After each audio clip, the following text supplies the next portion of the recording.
Got you back out here with me again. Project Snow Beast has been sitting for a very long time, as evidenced by where I parked it and never mowed the grass all year long because it hasn't moved all year long. So here's what I got. Something I can't remember where we were even at. I remember there was holes I was gonna fill with washers. I believe those were them. I had the spare unit here just to refresh my own memory as well as the viewers. This is the unit we were pulling parts off of, including an impeller that we found was different than this one.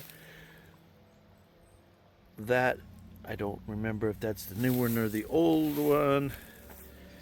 I got the auger over here and a boatload of bolts that probably made perfect sense as I was taking them out, but now I'll have to go through all that mixed with leaves and figure out what fits what.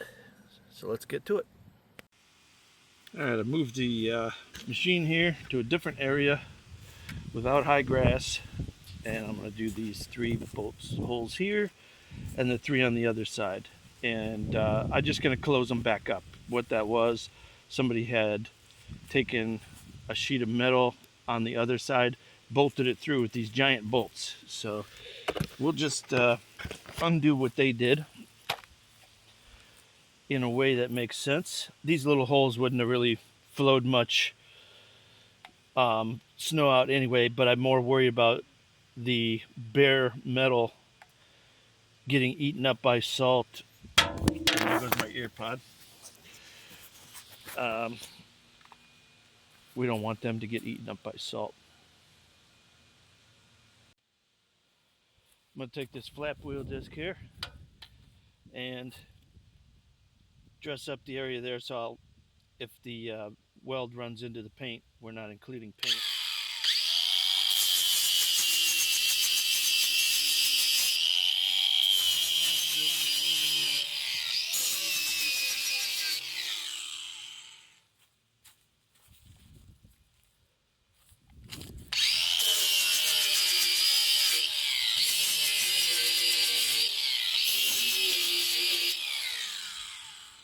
What's nice about a flap wheel is you're not really scarring the metal that much. You're just mostly polishing the paint off, which a little more gentle, and it's going to make, if I finish that nice, it's going to make a better, easier to finish.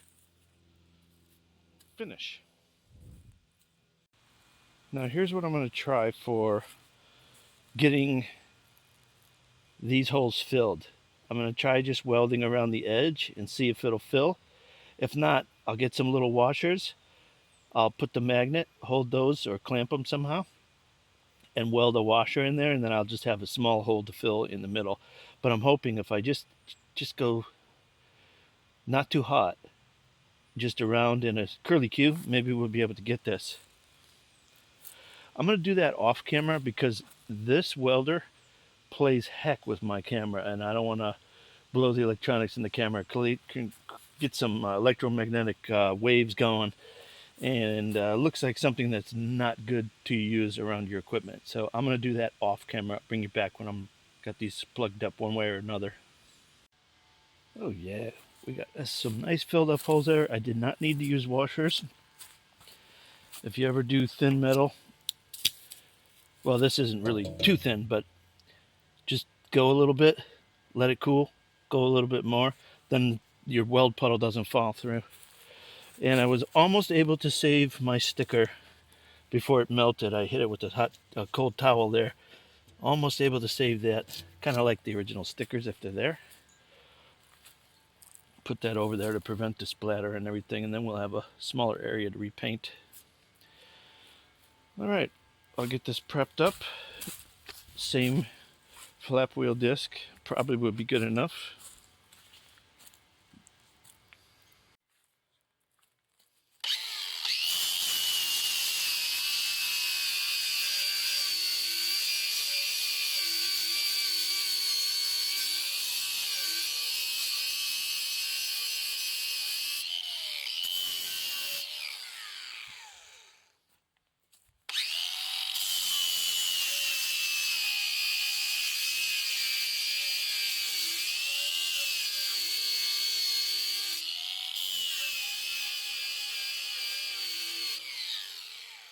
almost could go with something more aggressive.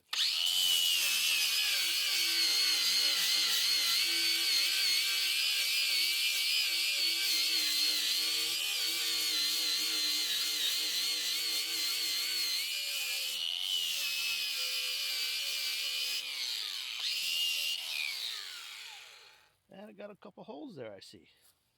I'll have to go back over it.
Alright, I got some holes there I got to weld up. I'll finish those and bring you back. Alright, we got that looking how we want it. Both sides. Now for some paint.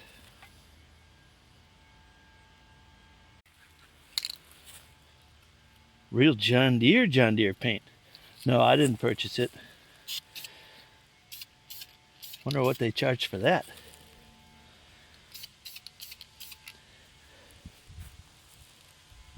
Give all of them a little bit of starter coat, and then I'll go back and fill it in.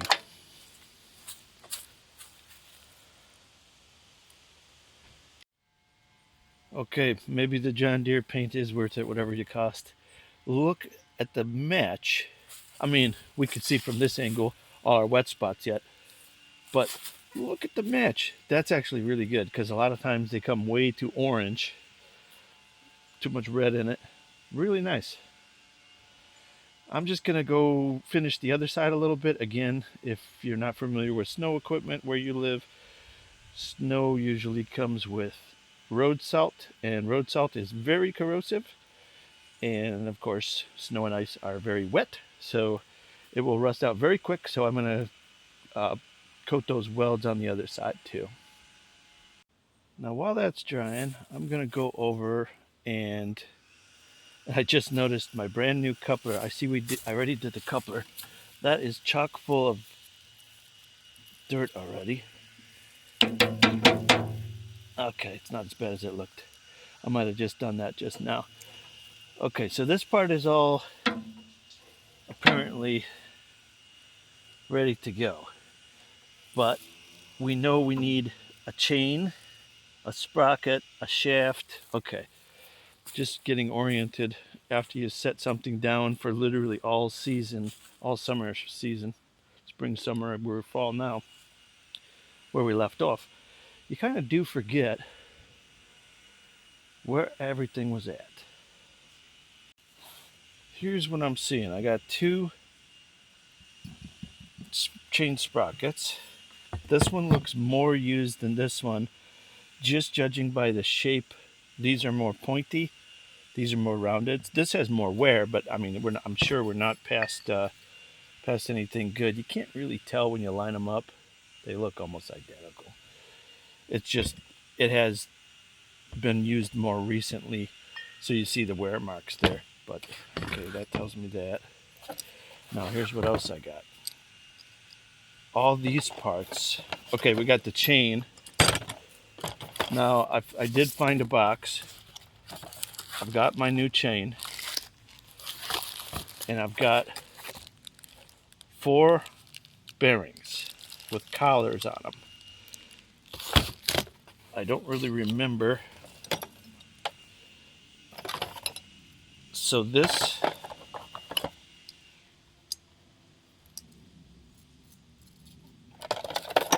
Obviously the end ones are the right ones. Did they use the same bearing in this one too? Which is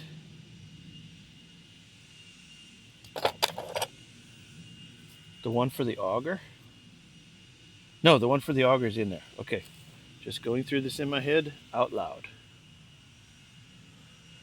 Things to note is a keyway, and these ball bearings would have been out of this, which was from that quick lock coupler. So I have these.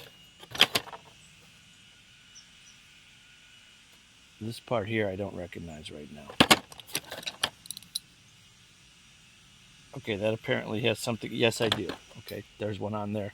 This one's still stuck. That's actually good. Okay, so it uses those to shim over for the main auger rope. The main, I'm going to call it an auger. And there's the pieces master link for the chain if it didn't come with one. I would hope a new chain would, but we have one. This one looks a little sorry. That thing looks like it likes to spring open, but the link itself is okay. Okay, just orienting myself with what we have here. This probably, obviously doesn't have three. One of them came off the other auger. No, we didn't have another auger. We only had one auger. The main piece. This will probably all make sense as we go put back together.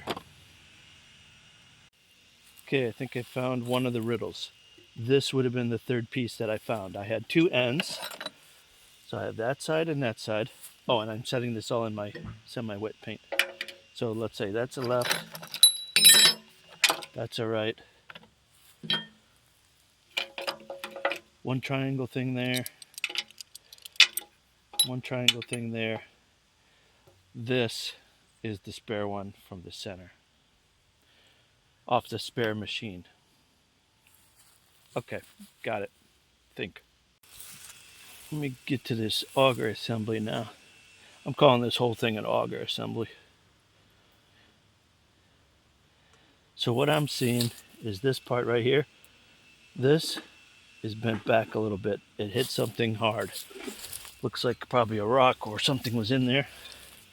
So let's take that with my ridiculous oversized, 24-inch.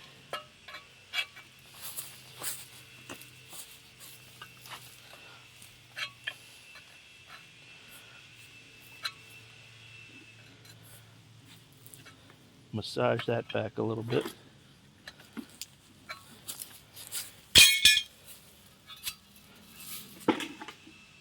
That one's good.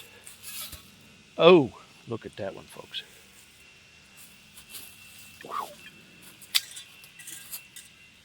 Stand clear of whatever that thing hit.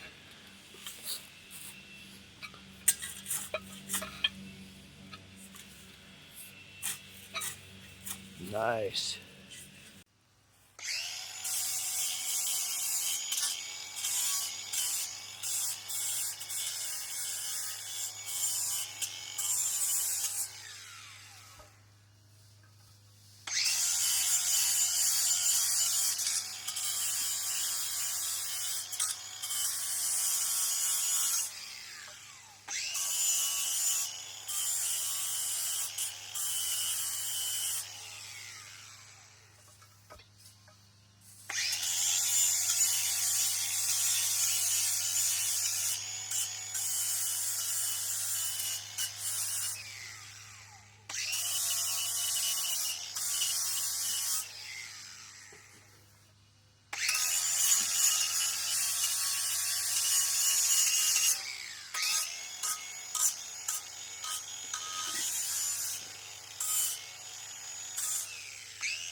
The next thing I'm going to do is an improvement kit. I don't recommend you do it on yours. but I'm going to do it on mine. What you can do, okay, so as these are flinging the snow, this is usually the choke point that usually can't get it out fast enough. The auger is big enough, it can, the curlicues can bring it very quickly and efficiently to here. But if anything's going to clog, it's here and in the chute.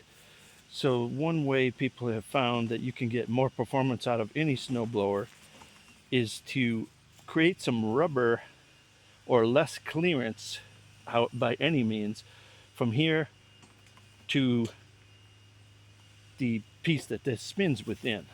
Now we can see one thing on this one, because of the bearings were bad or whatever, it was at one time hitting back here. That's not our issue. We're going to have new bearings and stuff. But what we want to do, what I'm going to do, is drill a couple holes here, put a piece of hard rubber. I don't know how long it has to be though. And the hard rubber will take up the slack.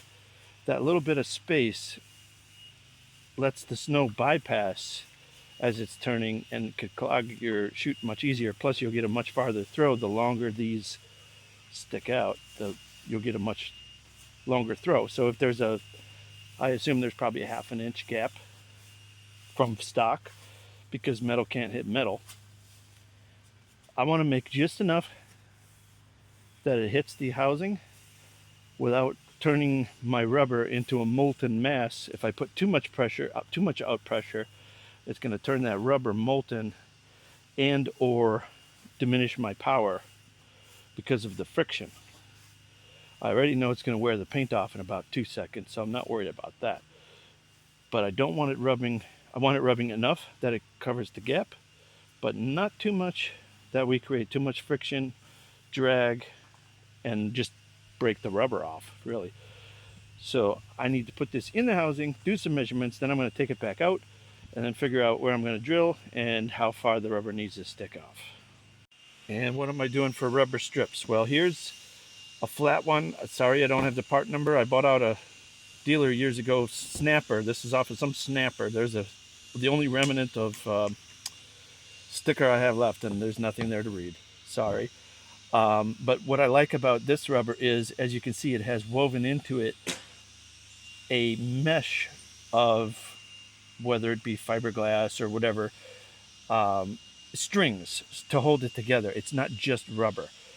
But better yet, what I found is some new old stock Toro.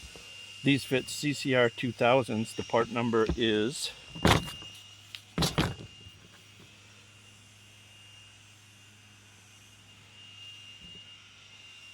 99-9313. That's a very old part number, but that's an original Toro part. And here's what I like about the Toros. If you look at that edge, there's multiple layers. There's at least 3 layers, 2 layers of regular mesh and 1 layer of fine mesh. That's going to hold together a lot better. So I'm going to cut mine, even though these are crooked. These are, you know, made for the paddle type, and that one's already straight. We're just going to cut some pieces out of here wherever we can cut, and we're going to make one whatever size is needed. Once we get that piece in there, we'll measure some stuff. I'm going to use the Toro part because these are still available, and these ones here, I don't know if I'd put them on something, because even though they've been inside, I wonder if that rubber's a little dry rotted. Might not be the best for something you're relying on exclusively as a paddle. Anyway, let's get to this. That's what I'm going to use for mine, is the 3-layer. Maybe it's only 2. I might have been seeing a dirt line before, and I'm getting a better focus there. But you use the ones with the reinforcing mesh here. They're going to last a lot longer. Back to the main assembly here. What I'm going to do is just temporarily, even though I know how I have to replace that bearing, I'm going to put some bolts back in here temporarily. I don't know if I could really stick them out that way. I better try to stick them up through. I'm going to hold this bearing assembly where it needs to go. And the reason I'm doing that is because I want to measure for those rubber flappers I want to put on there. And it doesn't look like this is the bolt that came out of here because it's much too long. I'm hoping that doesn't matter. If it does, you'll see me doing a plan B here.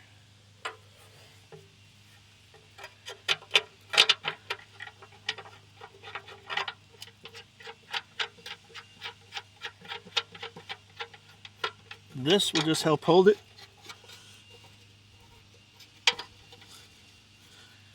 Approximately where it goes.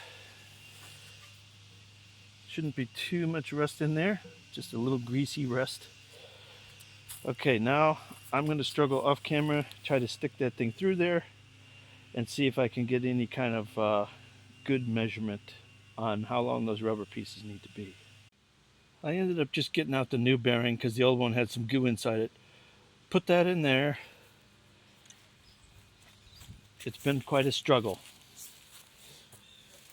to put that back in there. I got that bearing assembly on with 2 bolts and that one on with 2 bolts, just temporary to, with the old bearing still there, to center the shaft up, down, left, right, and then I could get my measurements inside. So one thing is for sure, there's plenty of clearance here and much less over here. So I'm just spinning this kind of looking, I got one of my bolts down here. Spinning this kind of looking how much clearance we have in any given place. It's pretty consistent starting right here. Right up here. There's that piece they welded in. And then right after that, right starting there, it's about the same measurement all the way around. So I'm going to go for the smallest measurement wherever I think it is the smallest. It seems, like I say, it seems to be fairly consistent. But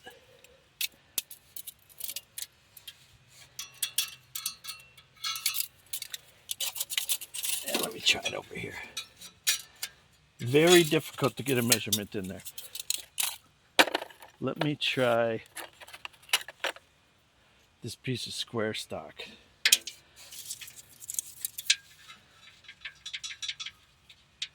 That plus a little more.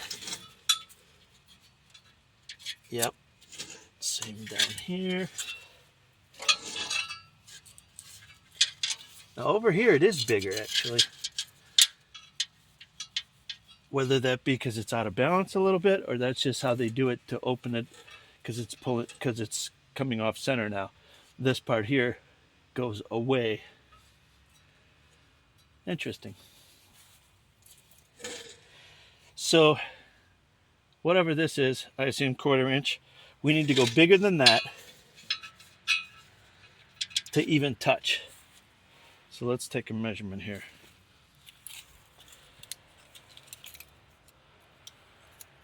I'm going to start it at 1 inch so it gives me a better chance.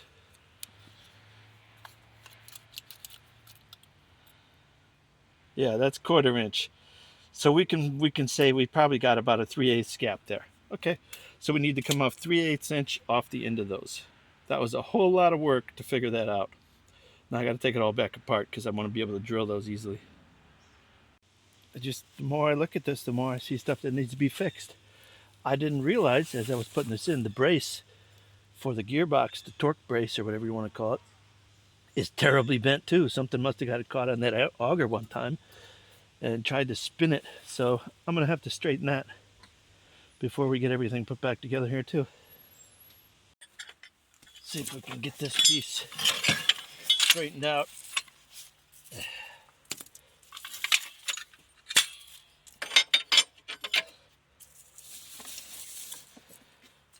With all this stuff in my way.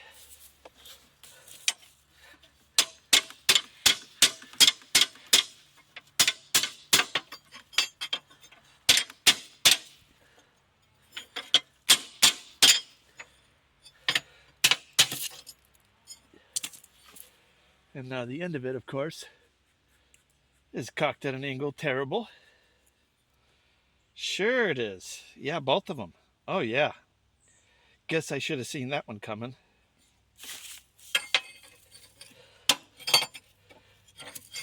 I don't know if that angle shows up properly on camera, but let's say 25 degrees off of where it should be. Let's do some thinking here. Can we do something like this? No, sure can't. Got to think of a way to get this.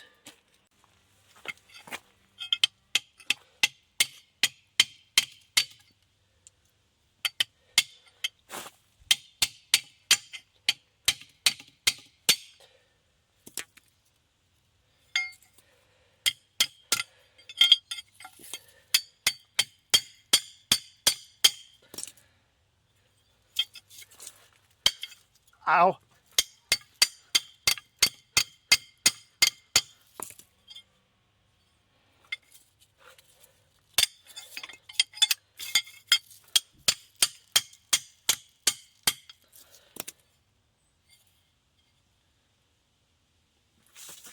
Wow, is this thing out of shape?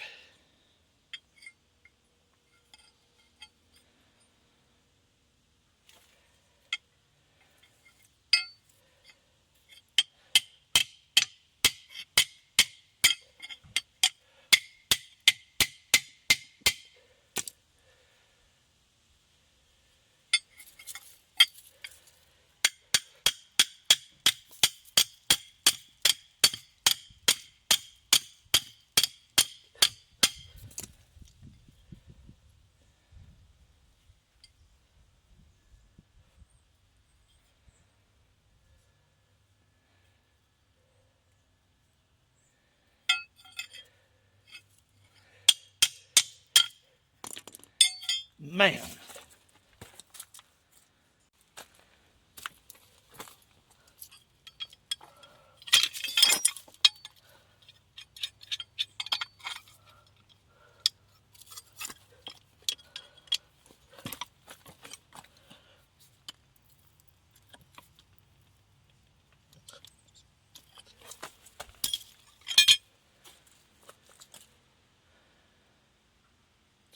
A lot closer.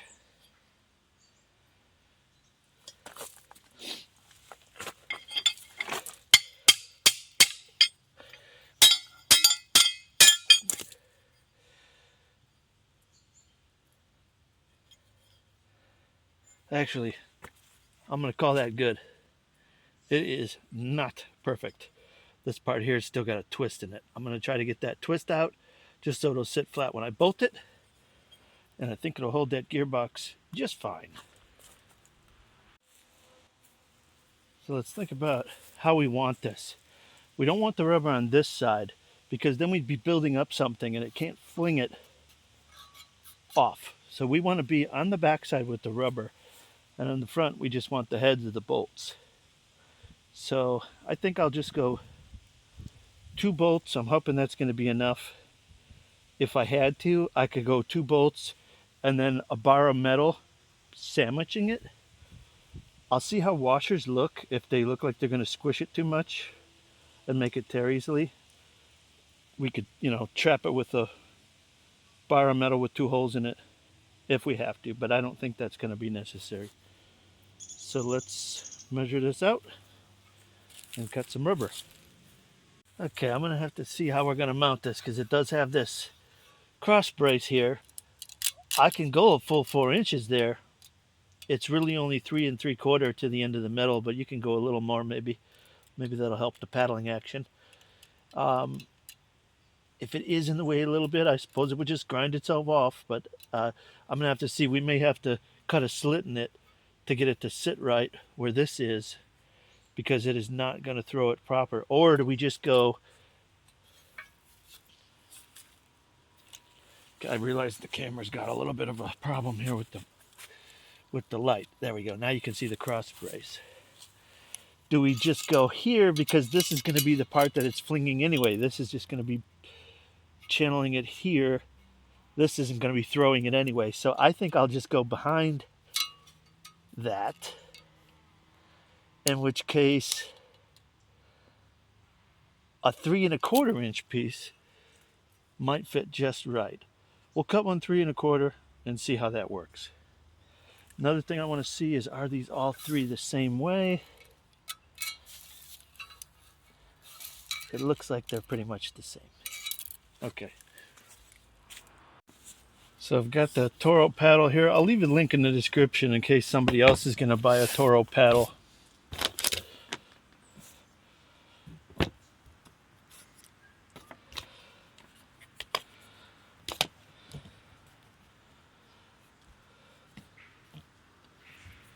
See where the straight part is. This has curvature here, even though it doesn't look like it does now that I'm seeing the straight edge against it. My precision straight edge, of course. Actually, it goes in and out. That edge isn't straight at all.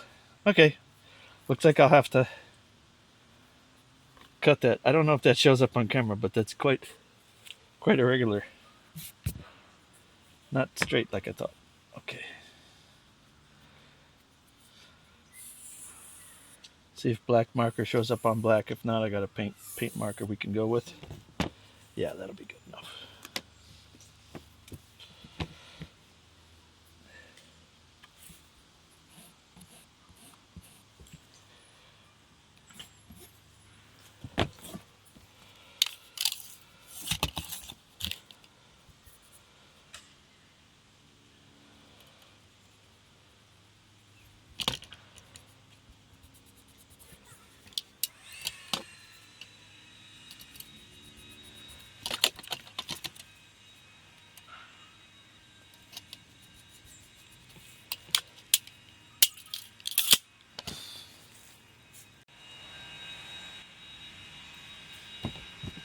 I'm going to just go like 2 inches deep. That'll use up all this area here, with a couple holes on the back side. All right, I got my rubber chunks figured out. And I think what you want to do on the Toros, if you do use this rubber, that fiber should go towards the pulling side, not towards this side where the rubber would rat out off of it. So I think that does matter. But what I'm going to do is drill holes first.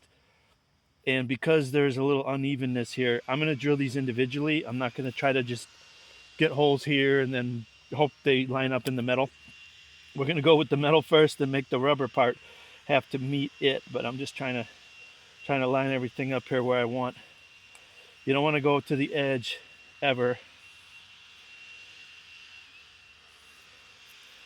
So to envision how big it is on the other side, I'm just going to make a little line so we can see how much meat we have to deal with there.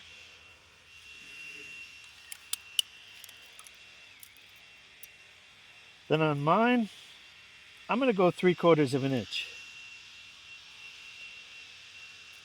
back from this edge, from the middle. I think that'll leave us just enough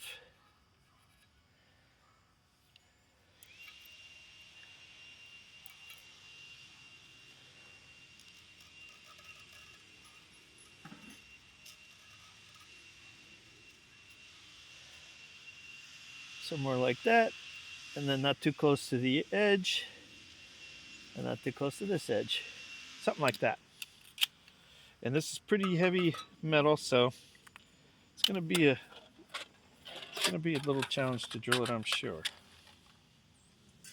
Got some good cobalt bits here. I'll put a link in the description. These are what I use, Chicago Latrobe. These are solid cobalt, and my gosh, are they sharp.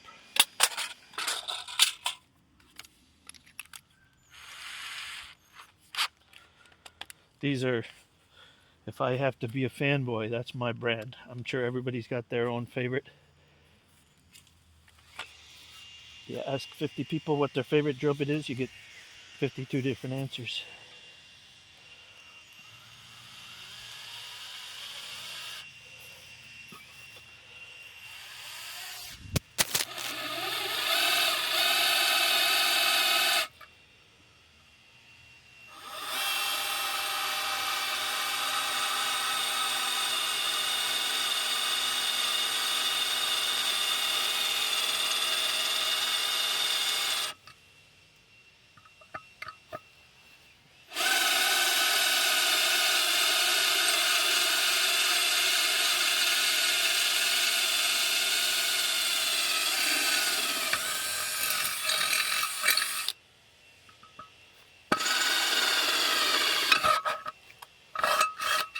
that's how you drill a hole in your pants. Pretty cool. At least it wasn't my leg. All right, we got him. So I'm going to do that times 3 and bring you back. I got them all drilled, and I held that one under there. And I realized drilling rubber is not an easy task. So I may have to drill that larger so the holes aren't getting covered over if I can't get the bolt through it. I don't know if I can get the bolt through it.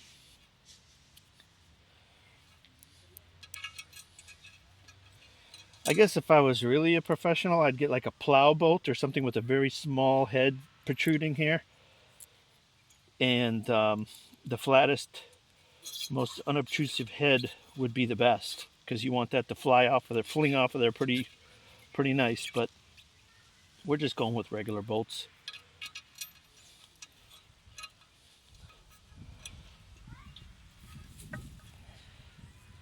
Next question is, are these going to be long enough by the time I get that through there? The ones I selected are 1/4 20 by 3/4, and I'm not sure that that's going to really make it. Let's get a 1/4 inch, or sorry, 7/16 socket on here and try to drill that through. Maybe it'll grab that rubber. There. Okay, I think we'll have just enough to get our washer. And I'm going to use a nylock nut. The reason the manufacturer wouldn't do something like this is because if this hardware ever came loose, these things would get flown out of that chute like a rocket. So it's a really bad idea. I'm just showing you what I'm doing on mine. But it's a bad idea, I know that much. That's why they don't come with that.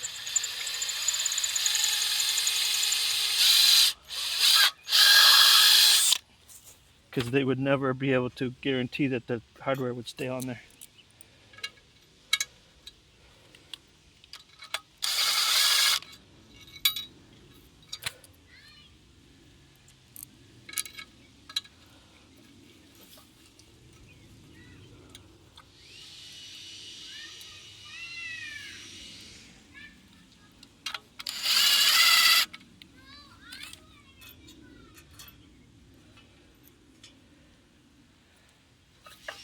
It's got a little loop here because that part is sticking against the metal there, kind of bunching it up. So I'm going to see if I can get this. If not, we'll just cut that piece off, that piece of rubber. I think we're just going to end up cutting that off. The piece under there really isn't doing anything. I just wanted to cut them the simplest way possible, which is, of course, just a simple rectangle, but it's not going to work.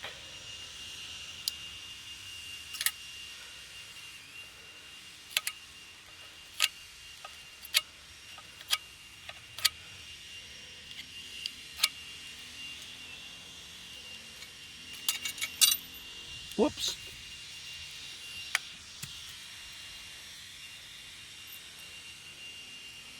And of course, it's still got a little spring action because I cut it while it was lumped. So I probably should cut off more than that.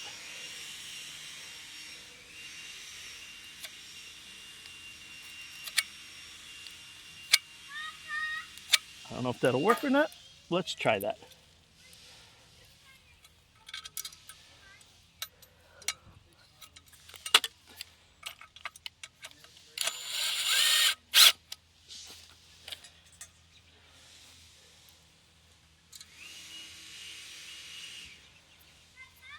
That's the way I'm going to do mine. I'll just cut that a little bit off because I can see I have more than I want. And then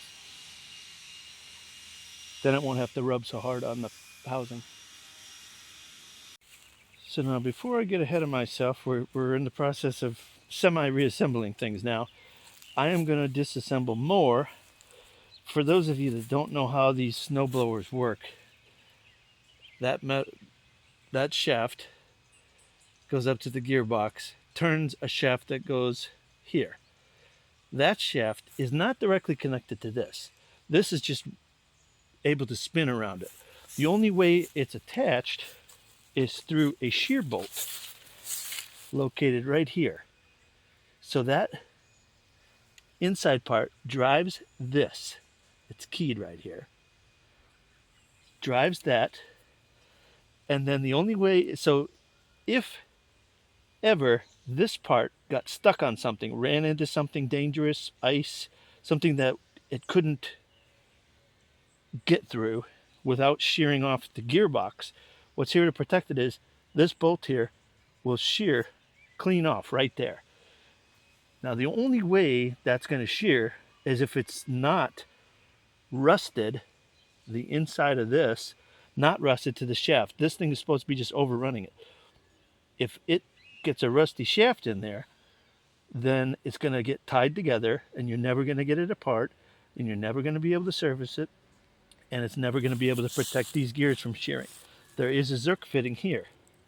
Most people don't take care of that well enough. So let's see if ours, I can see the key here. I'm trying to get this key out. Let me try to grab the key itself.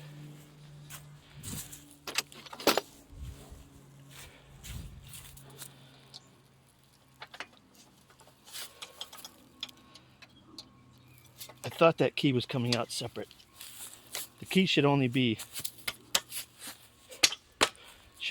be in there as far as this thing is. There it goes.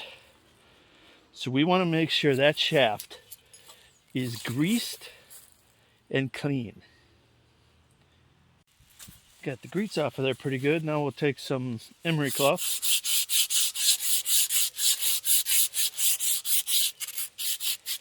And let's just make sure everything's going to slide back on how it should.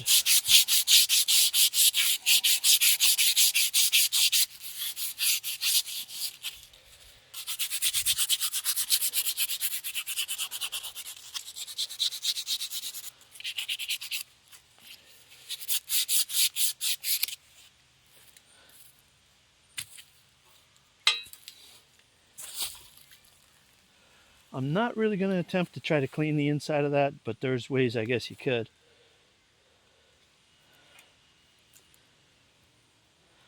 I'm going to pre-grease it, and then we'll grease it even more by the grease zerk.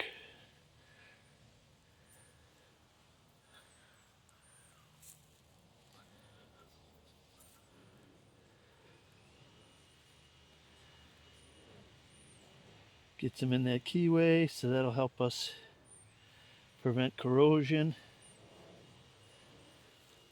I'm going to basically, when I get done with this, I'm going to basically pump it till I see grease come out everywhere. And I mean everywhere, because that's the only thing holding the moisture from not getting in there.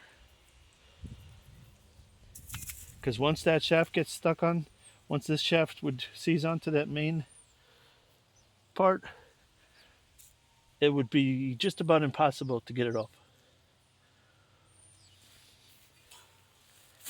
if that was to happen. You can see what I mean. This part is spinning without the shaft spinning. The only way it gets locked on that shaft is through this end piece. And the end piece is only going to lock in because of the key that goes in the keyway there. Right on camera. Let's see if we can line this all up and tap this key in to the keyway. I don't know how far this really goes down because I haven't taken it apart recently, so I'm going to just start it in that half first. Very tiny tapping hammer, brass hammer would probably be recommended, plastic hammer.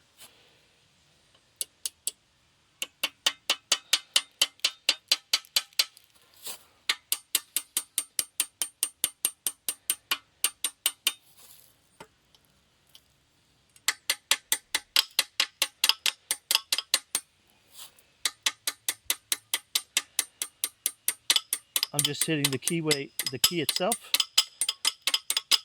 mostly. There it is. Now it's locked in. I'm going to do the same on the other side, bring you back. So I'm over here on the second half, and this has a bearing collar on it, and it's sticking out exactly 3/4 of an inch. FYI to me, to future me. Yeah, it's tore down a little farther than before. Ow, it's still hot. This is a shaft on mine, and I don't know if you can see that real good in the camera, but it was almost seized up right in here on the other side. I had to heat the flutes or the flights real hot to try to get all this grease that was still there out, and just by hammering and heating and quenching and putting everything known to man as far as penetrating fluids, I got it off. I'm going to take mine with that same flap wheel I use for the grinding and clean off any raised rust, then put it back together. By the way, this is for the key that goes for the gearbox. So I got the half of the plate put on along with the gearbox, and I could see right where this used to ride, so we don't even have to measure that. First, before we do that, there's a keyway, which ours happens to be facing the bottom right now. It's always easier to face them up so that you can see what you're doing. Let's try to get this key in there. Doesn't seem like it wants to fit so easy. Let me turn that right side up. Got that so I can sort of see it now. Let's not trap dirt under there. Get that farther over.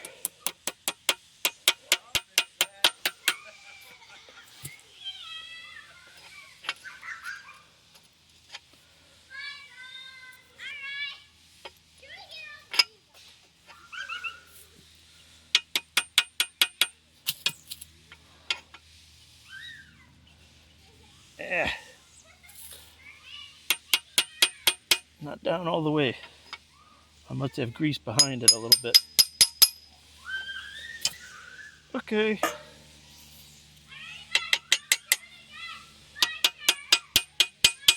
Well, I think I just saw it move. Believe it or not. Yes, there we go. Now the key is in there, just like we want it.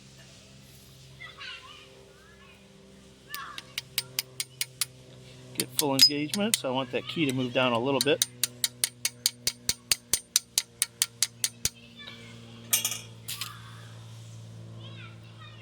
Right there.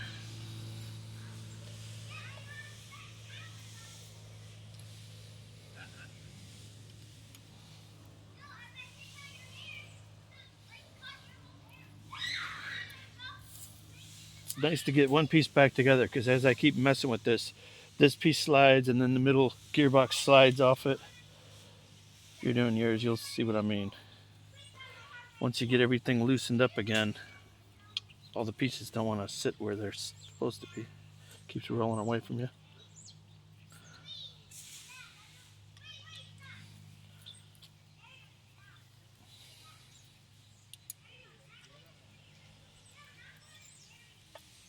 Okay, then I can put the drive, get this lined up, and put the shear key back in there. But before I do that, I'm going to put this collar. It's a bearing collar. Mine happened to be missing. I don't know if that was another hole for one of these. Inside, I don't see it. Or if that was just like for helping tighten it or put it on, or I have no idea why that's there. But it was like that when I got it. The next question I'm wondering is, That line I'm seeing, was that from this? And that thing's supposed to be on there farther? I think so, because I don't have enough to put on the bearing here. Wrong line. Plan B. Yes, it absolutely was farther back. I can see where I was, if I can get this cleaned off, I could see where I was putting my collars and where the collars have been in the past, which was farther back.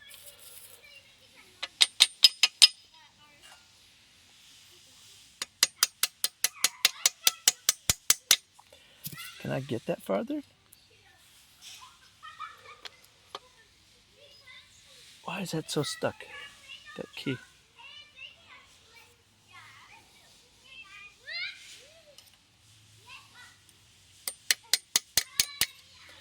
I think it's just kind of a tight keyway.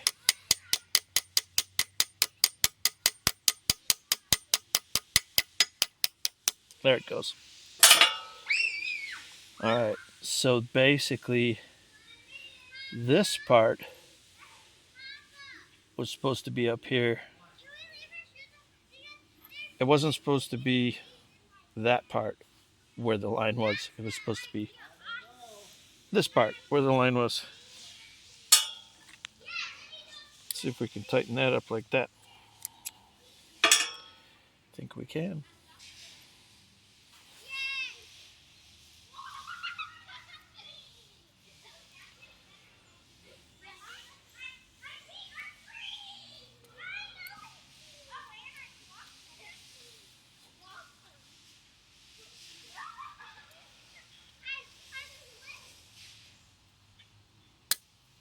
Ooh, slipped it. Guess that's tight enough. Go until she strips.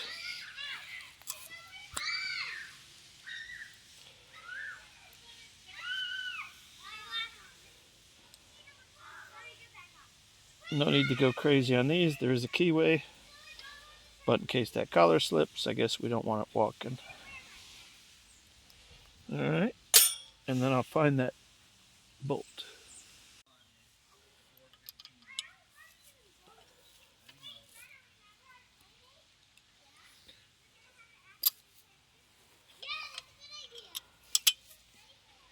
Guess it really probably doesn't matter which side the bolt goes from.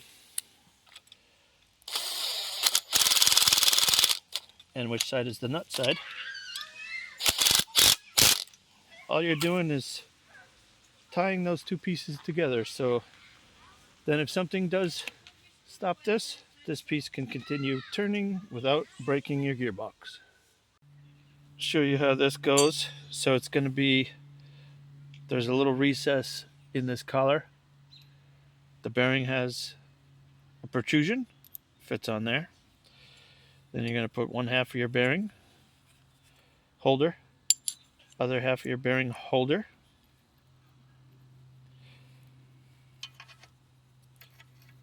Put that on there. The shaft is about even with the end of the bearings.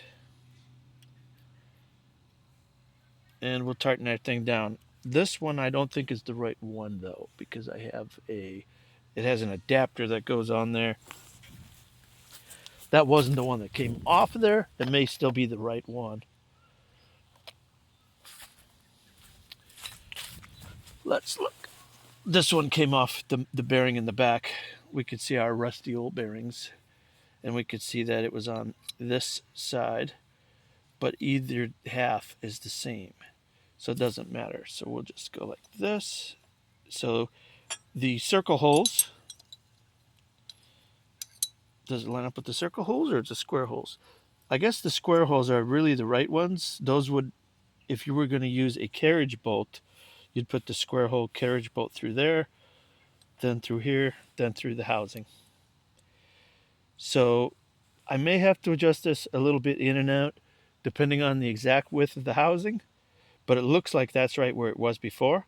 We'll go by witness marks on the shaft there, and we'll adjust. We may have to back off this and move this assembly because we do have play in and out according to how big the housing is. On a second look, we can see that I took apart one of the original bearing halves that was on the sides. We can see where the triangle piece was. They were using the round holes. Don't know if it matters, but if you want it original, that's the way it looks like it was. Well, that assembly is a little more of a struggle than you might have thought it would be. But I'm glad I got it freed up because it was seized on one side and sticky on the other. So we did need to take that all apart, and now I've got all the new bearings on both ends already, and I think we're ready to put it in our carcass housing. I had real bad luck with it last time trying to leave this on, because as you do, it wants to hit this, and you're just clearing down here and here with the auger part. So I'm going to leave this off, and I think it's going to go a lot easier this time. I'm using some brand new stainless steel bolts because these bearings are something you possibly could have to change in the future. Plus, I just kind of love using stuff that lasts and doesn't look corroded and rusted and like you're never going to get it apart again.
I'm not going to tighten anything yet all the way because I think that would be a bad idea. I think I might have to adjust some things and get it moved around, up, down, left, right.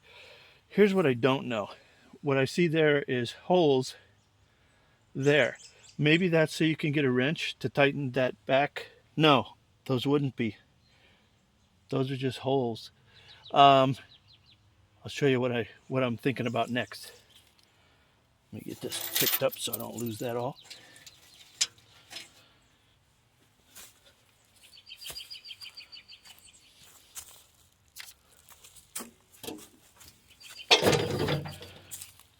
These bolts for that, whether I don't think there's any way I can get behind there, so I think I'm going to have to put that on now. I may have to take that side I already did off to get those, but I'm thinking about those right now. It's been a little bit of a long day for me, so I'm going to leave this one ending here. There's going to be another part to this, at least one more part. I may have to mount that whole bearing thing in there, then put that whole assembly with the shaft through from the other side once it's already mounted, once the bearing is already mounted. Might have to do it that way. If we do, we'll see that on the next episode. I hereby declare that part of the assembly Wildwood certified. Thanks for watching.